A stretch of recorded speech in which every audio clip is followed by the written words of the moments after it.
మనం రాజ్యాంగాన్ని రాసిపెట్టిన ఋషీశ్వరుడు డాక్టర్ అంబేద్కర్ కులం ఏమిటి? కులం గొడవ మనకెందుకండి? ఆయన మహానుభావుడు, ప్రాజ్ఞుడు, ఋషి. నమస్కారం చేస్తాం.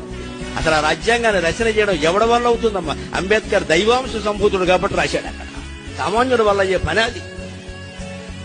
రాజ్యాంగ కమిటీకి ఆయన ఉండే, ఆయన రాశాడు కాబట్టి ఇవాళ రాజ్యాంగాన్ని మనం అనుసరిస్తున్నాం. లేకపోతే ఏముంది ఇక్కడ చెప్పుకోవడానికి?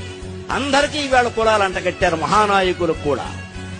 ఈ కుల వ్యవస్థని, కుల పక్షపాతాన్ని, కుల సంకుచితత్వాన్ని యువతీ యువకులే తీసేయగలరు ఖచ్చితంగా. పెద్దాళ్ళు అంగీకరించే విషయం కాదు ఇది. అందుకే నేను యువతీ యువకుల సభలోనే చిన్నవాళ్ళైనా నమస్కారం పెట్టి కోరుతున్నా. ఈ కుల పిశాచాన్ని దేశాన్ని నుంచి పారద్రోలి బంగాళాఖాతంలో కలిపేయండి. భారతదేశం బ్రహ్మాండంగా ఉంటుంది, ప్రతి రాష్ట్రము బాగుంటుంది.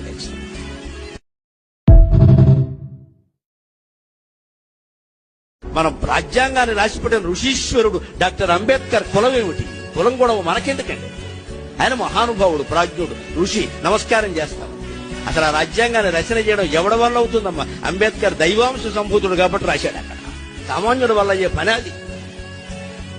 రాజ్యాంగ కమిటీకి ఆయన ఉండే, ఆయన రాశాడు కాబట్టి ఇవాళ రాజ్యాంగాన్ని మనం అనుసరిస్తున్నాం. లేకపోతే ఏముంది ఇక్కడ చెప్పుకోవడానికి? అందరికీ ఇవాళ కులాలు అంటగట్టారు, మహానాయకులకు కూడా.